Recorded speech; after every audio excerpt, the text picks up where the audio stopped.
Pense bem. Vamos partir do mais simples raciocínio. Imagine que você seja o artista mais talentoso do mundo. Em um dia de grande inspiração, crie a obra de arte mais extraordinária e perfeita já vista em todos os tempos. Considerando que você seja um artista sério e queira manter sua boa fama, teria coragem de bagunçar sua obra-prima apenas para impressionar alguns? É a partir desse tão simples raciocínio que nós, espiritualistas, não cremos em milagres. Milagre seria Deus resolvendo quebrar suas leis naturais, matematicamente perfeitas e que regem todo o universo, apenas para impressionar ou amedrontar alguns. Isso não é uma loucura? Agora, se considerarmos milagre algo inesperado, isso realmente pode acontecer. Pode ser a cura de uma doença que não esperávamos, um temporal repentino, estar em um deserto e encontrarmos um ponto com água que vai matar a nossa sede. Mas aqui, a palavra milagre muda de figura. Será providência divina a nosso favor, e não uma quebra das leis naturais perfeitas do universo.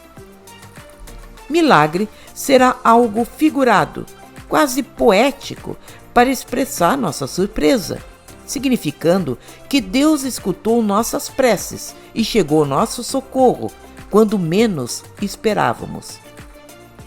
É a partir desse raciocínio tão simples, mas tão lógico, que Allan Kardec trouxe uma das obras que consideramos uma das mais reveladoras e importantes já escritas e que serve para qualquer religião ou filosofia.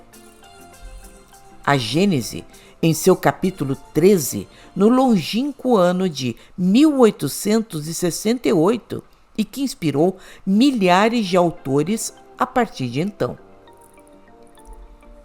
Foi a partir dessa pergunta tão simples que indaga por que um ser, como Deus, que teria feito tudo igualmente perfeito à sua volta, iria, por qualquer motivo que fosse, quebrar suas leis. Deus não é um mágico de circo disposto a nos entreter, mas um arquiteto brilhante. E dentro desse raciocínio, será como os milagres de Jesus serão explicados e supostos por um espiritualista ou estudioso. Serão até inesperados, talvez, mas nunca absurdos, como já dissemos até aqui. Partimos de que Jesus para nós é dito Filho de Deus, nosso irmão mais velho e o mais sábio.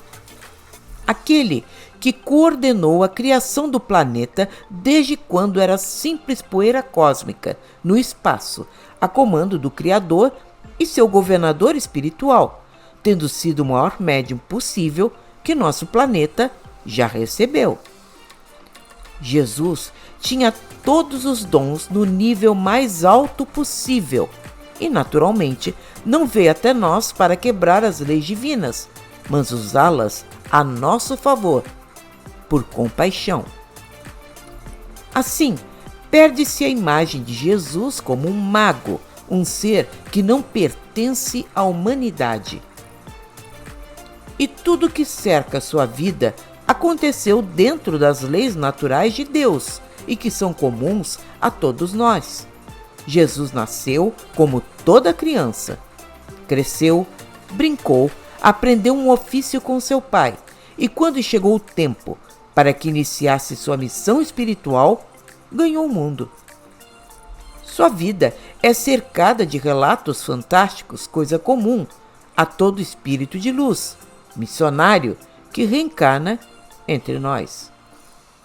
Coisa que também é relatada nos ditos evangelhos apócrifos, que são importantes de se conhecer, e casos que se repetem na vida de muitos outros santos que repetiram alguns ditos milagres feitos por Jesus.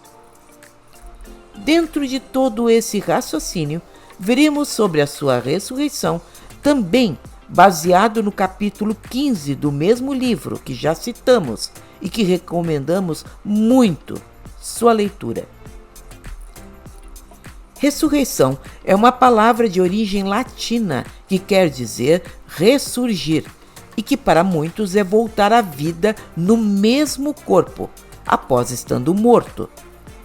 Enquanto reencarnar é nascer em um novo corpo físico, em uma nova família. Há uma grande diferença entre uma e outra coisa.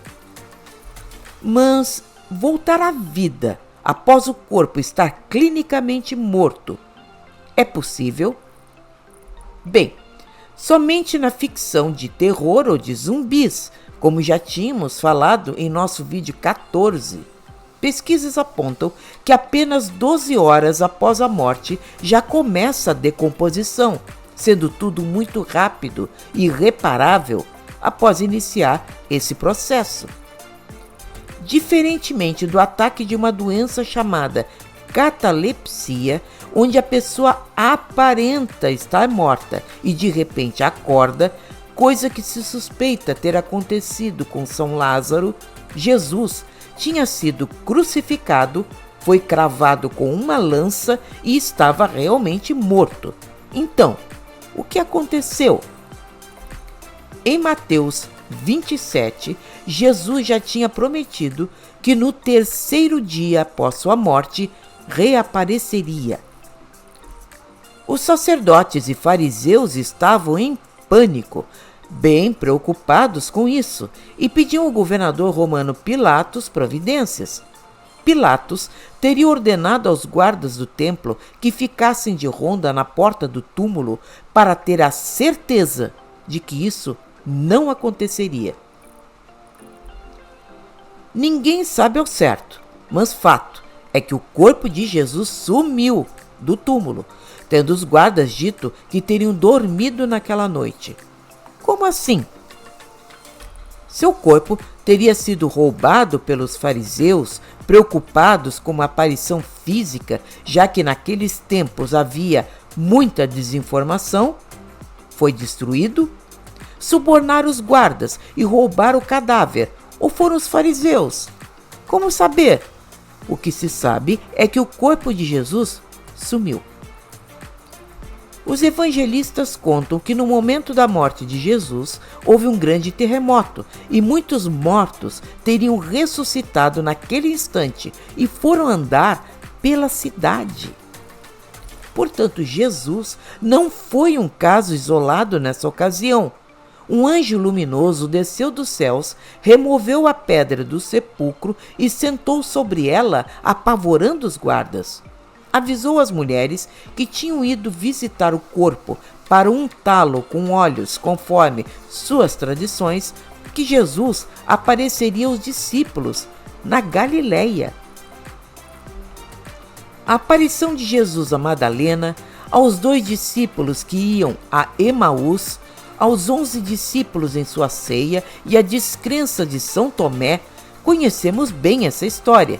E sua materialização foi tamanha que até o pão partiu em meio a seus discípulos. O resto já sabemos, e a certeza de que Jesus não tinha mais um corpo físico foi quando, em sua última aparição, ele subiu aos céus na frente de seus discípulos.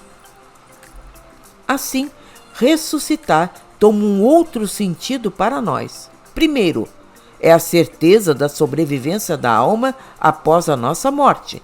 É a maior prova de que os nossos fenômenos mediúnicos são verdadeiros e que nossos guias são uma realidade. É ser possível mostrar-se aos vivos pelo fenômeno da vidência ou materialização, coisa que são relativamente comuns nas muitas histórias que conhecemos, como aquela de Santo Antônio e seu pai, cuja vítima apareceu em meio ao julgamento, defendendo a quem seria injustamente culpado por sua morte. Lembram disso?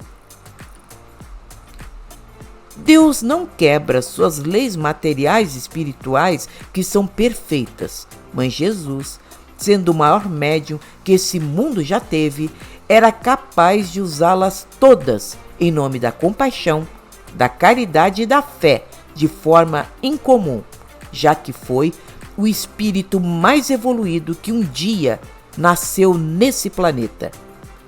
Pense nisso.